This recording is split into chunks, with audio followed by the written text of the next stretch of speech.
Дахин хөтөлбөртэй хамтдаа үзэгч та бүхэнд баярлалаа. За өнгөрсөн 7 хоногт анхаарлын төвд байсан сэдвүүдийн нэг нь Монгол улсыг мөнгө угаах болон терроризмтай тэмцэх олон улсын байгууллага саарал жагсаалтанд оруулсан хэсэг асуудал байлаа. За баасан гаргийн орой мөнгө угаах терроризмтай тэмцэх энэ байгууллага бол Монгол улсыг саарал жагсаалтанд багтаасан гэдэг албан ёсны шийдвэрээ гаргасныг бол зарлалаа. За үүнээс өмнө Монголын улс төрчид бас Монгол улсыг саарал жагсаалтанд орууллаа үгүй гэх мэтээр 7 хоногийн туршид янз бүрийн мэдээлэл хийж үүнээс үүссэн олон үр дагаврууд бол бас гарлаа л да. Тэгэхээр эцсийн байдлаар бол энэ байгууллага олон улсын энэ байгууллага бол манай улсыг саарал жагсаалтанд багтаалаа гэдэг шийдвэрээ бол энэхүү баасан гаргийн орой бол гаргалаа. Гэхдээ албаны хүмүүсийн өгч байгаа тайлбараар бол ер нь энэ саарал жагсаалт гэдэг бол бүх зүйл дууссан гэсэн үг биш ээ гэдгийг бол тайлбарлаж байна. За үүнээс гадна хөндлөнгийн эдийн засагчд ч гэсэн манай улсад FATF гэх энэ байгууллага бол дөнгөж өчигдөр энэ сануулгыг өгөөгүй. Аль 2016 оноос хойш бол шар гэрэл ассан байсан. Анхааруулах дохиог бол өгсөн байсан. За 16 оноос хойш 19 он хүртэлх энэ 3 жил гарны хугацаанд бол манай улсад зөвлөмжөө өгөөд энэ зөвлөмжийг биелүүлээ гэдэг сануулга өгөөд эрчимтэй хяналтыг хийж байсан. Энэ хугацаанд бас энэ FATF-ийн саарал жагсаалтанд орохгүй байхын тулд Монгол улс чамд зүйлийг хийсэн гэдэг мэдээллийг бол өгч байна л та. За тэгээ яг энэ саарал жагсаалтанд орсонтой холбоотойгоор бас үзэгчдтэй тодорхой мэдээллүүдийг дистратаа хүргэх зүйтэй байх гэж бодож байна л да. За эхлээд мэдээж албан тушаалтнуудын тайлбараас мэдээлэл хүргэж эхлэх зүйтэй байх гэж бодож байна. За өнгөрсөн 7 хоногт хамгийн эхлээд энэ мэдээлэл бол төрийн ордоноос гарч ирсэн. Сурагчийн ардсан намын зүгээс өрн бол гарсан тий дараагаар нь сангийн сайдын үнэт тайлбар хийсэн. Тэгээ сангийн сайдын хувьд яг энэ саарал жагсаалтанд орох шалтгаан юу гэж тайлбарлаж байгаа юм. Тий ер нь бол яг нөгөө улс төрийн хүрээнд яг энэ саарал жагсаалтанд орох асуудал бол ардсан нам, ардын нам хоёр бие биенээс аль болох асуудлыг холдуулсан нэг ийм тайлбарууд анзаараад хад яваад байгаа. За ардсан намын хувьд бол ямар зүйлийг одоо ярьж байгаа гэхээр бид бүхний энэ саарал жагсаалтанд орох болсон гол шалтгаан 2017 онд бид бүхэн олон улсын валютын сангийн хөтөлбөрт орсон. Тэгээд энэ хөтөлбөр одоо хүртэл үргэлжлэн явж байгаа. Энэ оны ихээр энэ арилжааны банкуудын өөрийн хөрөнгө ер нь бол дутагдaltaй байна, эрсдэлтэй байна гэдэг энэ валютын сангийн хөтөлбөрийн хүрээнд арилжааны банкуудад одоо аудит хийгээд за энэ аудитын дүнгээр бол өөрийн хөрөнгөө нэмэгдүүлээ гэдэг энэ үүргийг одоо 6 сарын хугацаанд арилжааны нэр бүхий банкуд бол авсан. За энэ банкуд ингэж энэ үүргийг хүлээгээд 500 тэрбум төгрөгөөр өөрийнхөө хөрөнгийг нэмэгдүүлсэн. За ингээд 500 тэрбум төгрөгийн их үүсвэр нь өөрөө нотлогдохгүй байгаа. Учираас одоо энэ саарал жагсаалтанд орох ийм үндэслэл боллоо гэдэг ийм тайлбарыг арсан намын зүгээс бол хийгээд байгаа. Энэ бол ардын намын гаргасан шийдвэрээс болж гэж одоо харагдуулах гэдэг шүү дээ. Нөгөө талдаа одоо шинэ сангийн сайд ямар зүйлийг хийж өгнө гэхээр 2015 онд арсан намыг эрх барьж авах үед бол эдийн засгийн элдот байдлын тухай хууль гэдэг энэ хуулийг бол баталсан. За энэ хууль батлагдсанараа үндсэндээ 33 их найт төгрөг бол ил болсон. Энэ 33 их найт төгрөг ил болоод эндээс ямар нэгэн татвар аваагүй тэр мөнгийг ямар аргаар яаж олсон бэ гэдэг тэр их усрын одоо ямар нэгэн байдлаар хууль хяналтын байгууллага шалгах энэ зүйлийг бол хориглоод ингээд энэ хуулийн бол нууцсан зэрэгэлтэй ингээд батлаад явуулсан. За энэ нь өөрөө одоо энэ FATF-ийн саарал жагсаалтанд орох ийм асуудал болсон. Яг тэгэхээр үндсэндээ дотоодын нийт бүтээгдэхүүнээс их одоо энэ 33 их найт төгрөг гинт Монгол улсад ханаас гараад ирвэ. Мэдээж одоо гаднаас орж ирсэн болвол тэр ямар их үүсвэрээс вэ гэдэг нь өөрөө ингээд шалгах боломжгүй байгаа учраас энэ магадгүй нөгөө мөнгө угаах энэ асуудал руу ингээд шууд холбогдож магадгүй. Тий, ард хүнсэл байгаа учраас ингээд энэ бол үндсэндээ саарал жагсаалт руу орох одоо нэг шалтгаан болсон гэж сангийн сайд жишээ тайлбарлаж байгаа шүү. Ингээд ер нь бол хоёр нам бие биенийхээ гаргасан шийдвэрээс болоод энэ саарал жагсаалт руу орлоо гэдэг энэ асуудлыг бол ярьж байгаа юм л. Гэхдээ 2008 онд гэсэн татврын өршөөлөө хууль гэж бас тухайд баталчил байсан юм байл. Энэгээр бас тодорхой хэмжээнд энэ мөнгө хөрөнгүүд ил болсон. За тэгээд энэ асуудал ч гэсэн одоо яг энэ FATF-ийн анхааралд бол тэр үеэс бол өртөж эхэлсэн гэдэг бас нэг юм үнцэг бас байгаад байгаа. Тэгээд энэ дээр бол бас өнгөрсөн 7 хоногт яг дээрх шийдвэрүүд дээрх тайлбарууд бол бас нэлээд хэмжээтэй яригдсан. За ингээд яг энэ саарал жагсаалтанд орох болсон шалтгаан үндэслэл одоо юунаас эхлэлтэй юм бэ гэдэг дээр албаныхан одоо бас дараах тайлбарыг өглөө. Тэгээд энэ саарал жагсаалтанд бол Монгол бол одоо урд нэг ороод гарсан. Түүний гол шалтгаан нь юу гэхээр 2008 онд батлагдсан татврын өршөөлийн хууль байсан. 2008 онд батлагдсан татврын өршөөлийн хууль. За одоо энэ хэрвээ энэ одоогийн энэ мөнгө угаахтай холбоотой энэ асуудлаар Монголыг одоо тэр төрөл бүрийн жагсаалтанд оруулах тухай асуудал бол муу ялгаа байхгүй энэ ил тодын хуультайгаар холбогдож гарч ирсэн. Үүний дараагаар арилжааны банкуудын өөрийн хөрөнгөө нэмэгдүүлсэн их усүрийг одоо шалгаад үзэхэд ихэнх нь за бараг 100 орчим хувь нь энэ ил тодын хуулийг ашигласан байсан. Тэгэхээр энэ 2 удаа Монгол улс энэ саарал жагсаалтанд оруулахад хоёуланд нь энэ өршөөлийн хууль, ил тодын хуулиуд бол одоо цаад одоо үндсэн шалтгаан болж явсан. За бас зөндөө өөр одоо холбогдох зөрчлүүд байгаа. Арилжааны банкуудын одоо активын асуудал. Сая нөгөө улс валютын сангаас арилжааны банкуудын активыг нэмэгдүүлэх чиглэлээр одоо дараа шаардлага ирүүлсэн. Тэрний хүрээнд нэг 700 тэрбум төгрөгийн активын одоо нэмэгдүүлсэн юм байна л да. Тэрний 200 тэрбум төгрөг нь бол их усрыг нотолж чадсан. За 500 тэрбум төгрөгийн их усрыг нотолж чадаагүй юм байна. Гэтэл Монгол банкны ерөнхийлөгч маань энэ 700 тэрбумын одоо активын нэмэгдэл дээр гарах зурцсан. Тэгээд энэ дээр одоо тэр байгууллагууд маш эмзэглэж байгаа юм байна нэг талаас. Нөгөө талаас өнөөдөр энэ терроризм буюу харт амьтад тэмцэхийн санхүүгийн одоо янз бүрийн үйл ажиллагаа тэмцэх үндэсний одоо зөвлөгөөд байгаа шүү дээ манай Монголд. Тэрний чинь хууль зүйн сайд ахалдаг.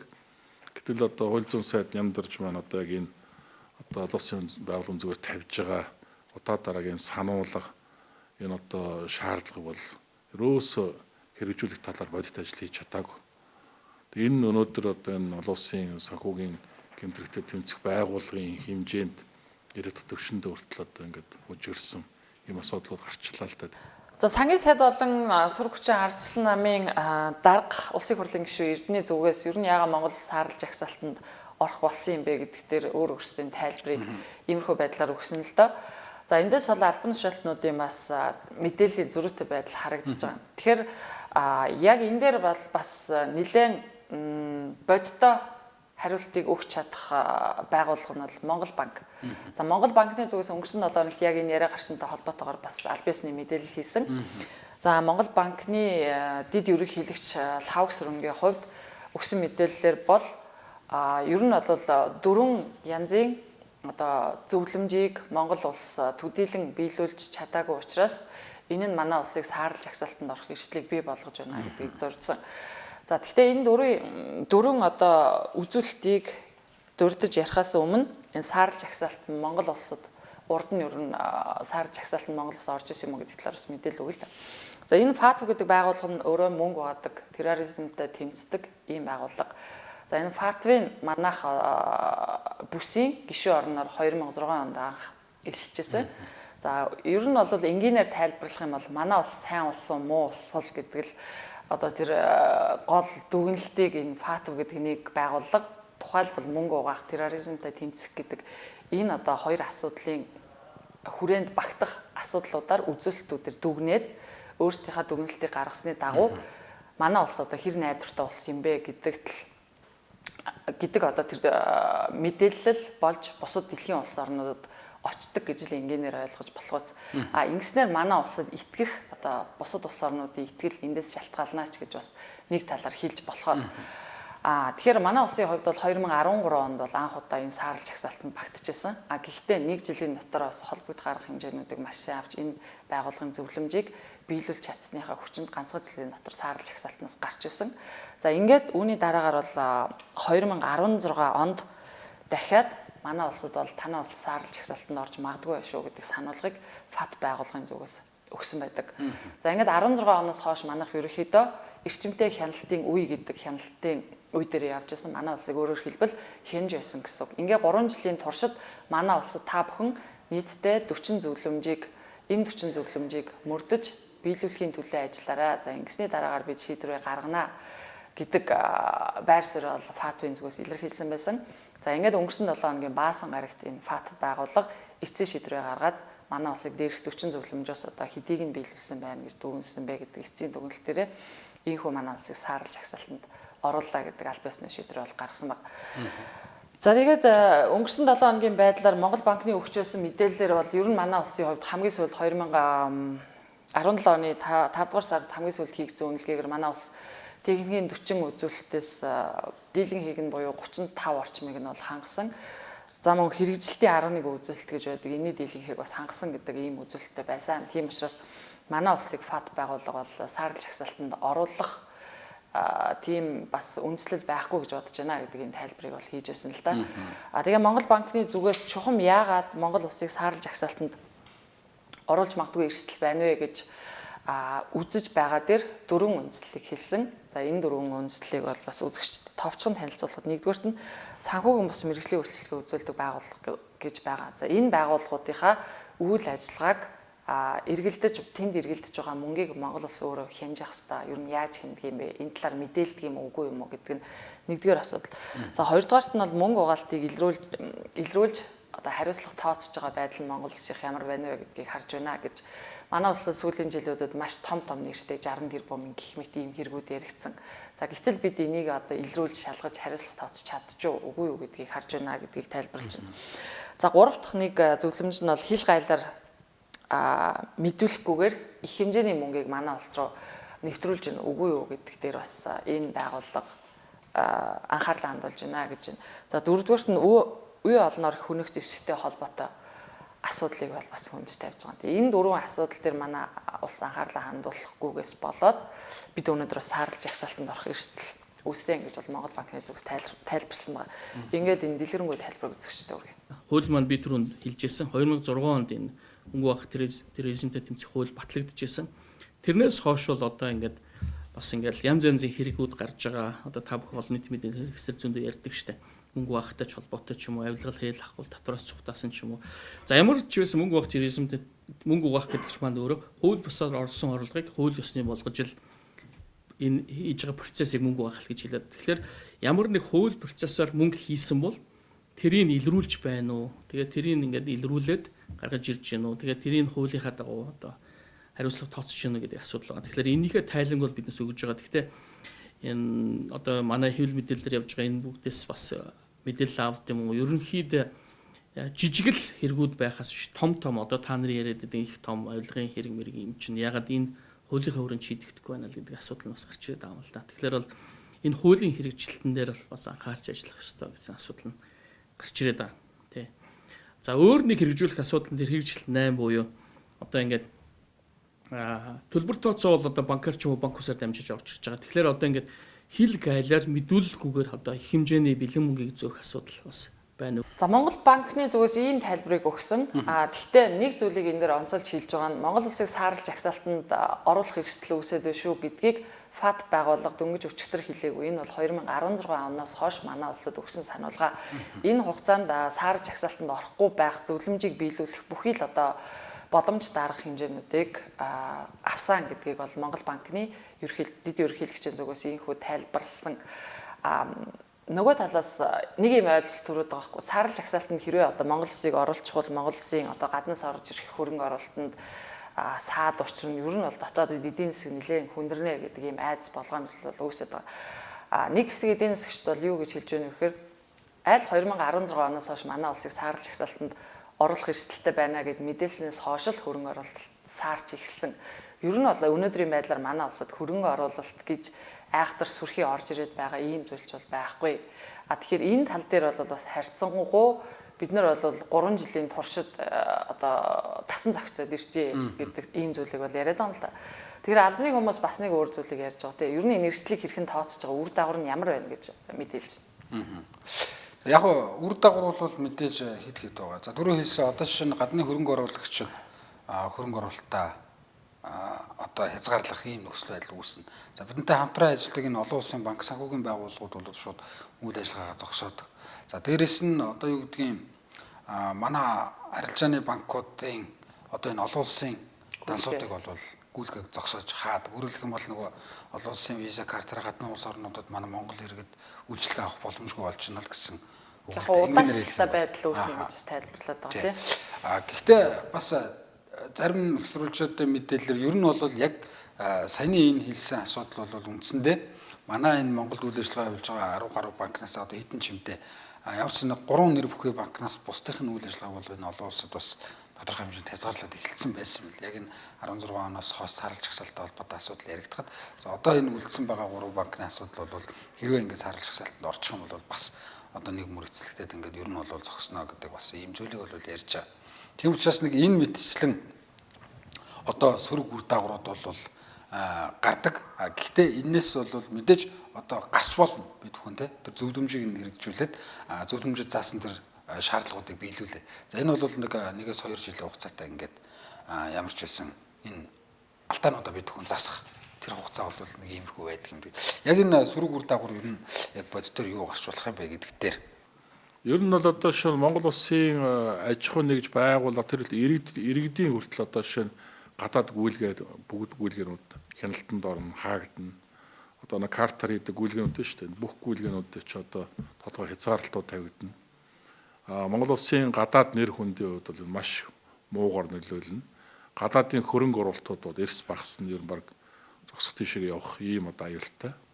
Ер нь бол одоо юу гэдгийг олон улсад Монголын үнэлэмж ялангуяа эдийн засаг санхүүтэй холбоотой үнэлэмжүүд бол маш сөрөг байдлаар одоо очноо гэсэн юм л одоо. Энэ бол одоо манай ах шиг одоо ингэж хөгжиж байгаа орнуудын хэмжээнд байгаа улсын хувьд бол энэ бол маш муу зүйл.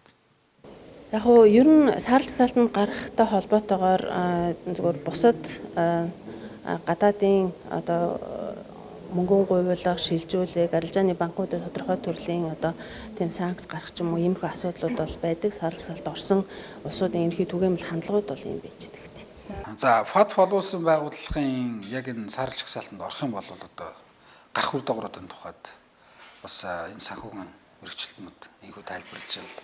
Гэхдээ ер нь бол хамгийн гол нэг асуудал юу вэ гэхээр за бид хүн бол энэ FATF-ийн одоо энэ шаардлагад дурдсан одоо шаардлагуудыг биелүүлэхийн тулд тодорхой хэмжээнд хууль эрх зүйн орчныг шинжилж байгаа.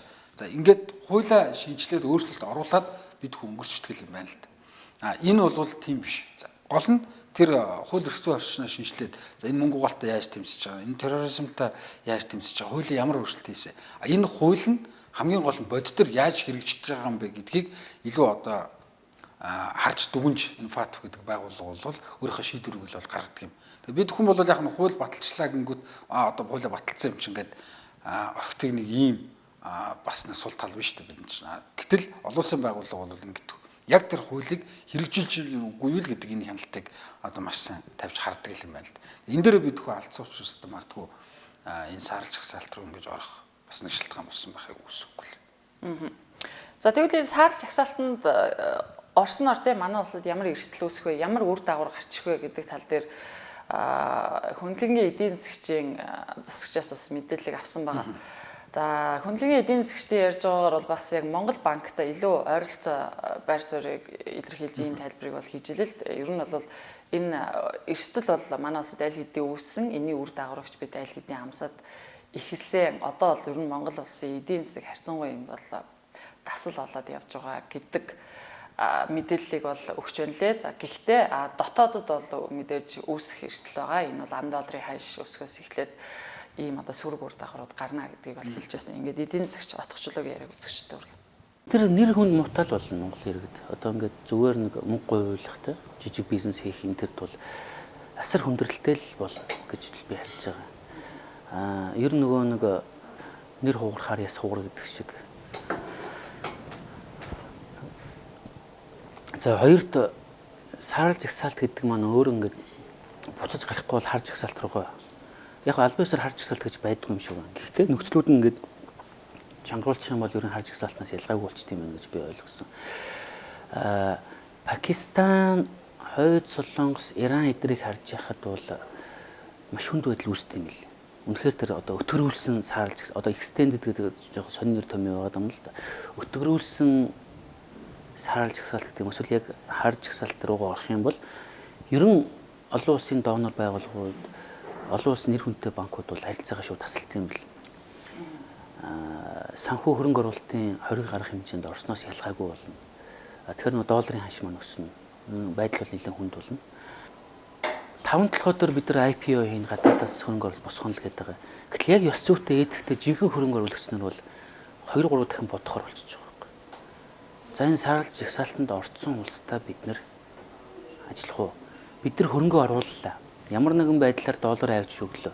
Тэр доллар нь гүйлгээнд очлоо. Гэтэл миний оруулсан хөрөнгийн 1% ч гэсэн хамаагүй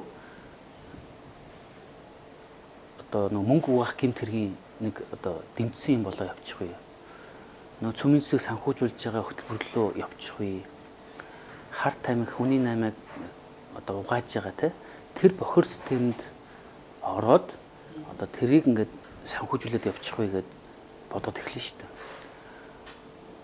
Нөгөө хөрөнгө оруулагчтай ч хэцүү. Эдгээр чинь саарал жагсаалтанд байгаа улстай хөрөнгө оруулалт юм биш үү. Тэгэхээр эднэртэй ерөн харьцгүй явах уу. Тэгэхээр нөхдөөч нэр хүндээ одоо за одоо Монголд орвол бизнес хийлээж ялаа хийгээгүй ч ялаа.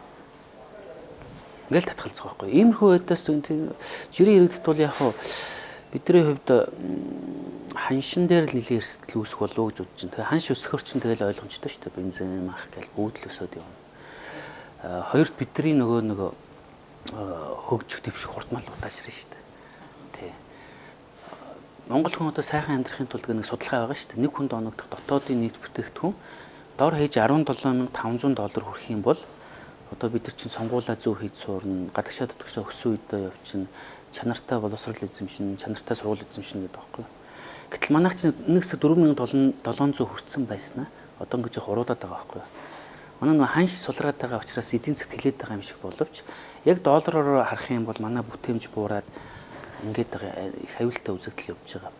Тэгэхээр $17,500 хүргэх тэр хугацаа маань л хойшилж байгаа л гэж би хараад байна.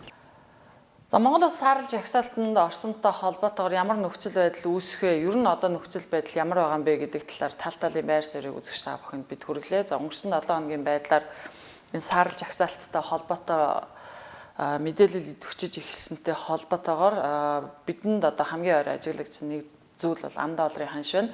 За анх бол сөрөг хүчний тэргүүн ардчилсан намын дарга улсын хурлын гишүүн Эрдэнэ бараг Монгол улс саарал жагсаалтанд орчихлоо гэдэг мэдээллийг хувийн шугамаар авлаа гэж мэдээлэл хийсний дараагаас эхлээд 2 хоногийн туршид бол ам долларын ханш бараг 20 орчим төгрөгөөр өссөн. За Монгол банкнаас гаргасан мэдээлэлээр бол лав гарагт 20 сая ам доллар, за пүрэв гарагт 50 сая ам долларын одоо зах зээлд нийлүүлж интервенц хийсэн ч одоо яг баасан гарагийн байдлаар бол ам долларын ханш авах нь 2,685 төгрөг, зарим газраа зарах ханш бол 2,695 төгрөгт хүрсэн байна гэдэг ийм мэдээлэл байна. Тэгэхээр эндээс бол үнэхээр мэдээлэл гэдэг зүйл зах зээл дээр эдийн засагт ялангуяа бидний одоо амьдралд шууд нөлөө үзүүлдэг валютын ханшинд ямар одоо гүнзгий нөлөө үзүүлж байна гэдгийг эндээс харж болохоор юм л та. Тэгэхээр яг энэ тохиолдолд бол албан тушаалтнууд бас нэлээд одоо хариуцлагатай мэдээллийг өгөхдөө ард иргэдэд энэ мэдээллийг ямар хэлбэрээр яаж ойлгох вэ гэдэгтээ бас анхаарах хэрэгтэй байна. Ер нь бол бас ганц л зүйлийг хэлээд байгаа шүү дээ. Саарал жагсаалт гэдэг бол төгсгөл бишээ гэж. Урд нь манай саарал жагсаалт нь 2013 онд багтажсэн. Гэхдээ 14 онд бол сайн ажилласны хүчинд энэ одоо саарал жагсаалтын эрсдлээс бид нар гарч чадчихсан.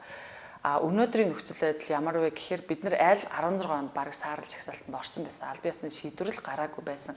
3 жилийн хугацаанд бид энэ эрсдэлтэй нөхцөл байдалд амьдраад ирсэн байна. 3 жил гарны хугацаанд. Тэгэхээр үүнтэй холбоотойгоор одоо бид бол холбогдох арга хэмжээг маш сайн авах хэрэгтэй. Зарим эдийн засагчдын дүгнэж хэлж байгаагаар бол магадгүй саарал жагсаалт нь бидний хувьд бас боломж байж болно тий. Энийг бид нэр эргээр ашиглаад нийгмээ одоо энэ санхүүгийн зах зээлийг илүү эрүүл болгох талаас нь маш сайн ажиллах хэрэгтэй. Энэ нь бол бид нарт бас давхар одоо боломжийг авчирна гэдэг талаас нь харж байгаа ийм эрсдэлтнүүд ч гэсэн байна л да. Тэгээд эх 7 хоногт бас илүү тодорхой аль биесны мэдээллүүд гарч эхлэх байхаа. За ингээд анхаарал хандсан үзэгч та бүхэнд баярлалаа. За энэ 7 хоногт бид дараах сэдвүүдийг онцолж үзэгч та бүхэнд хүргэлээ. Анхаарал хандсанд баярлалаа.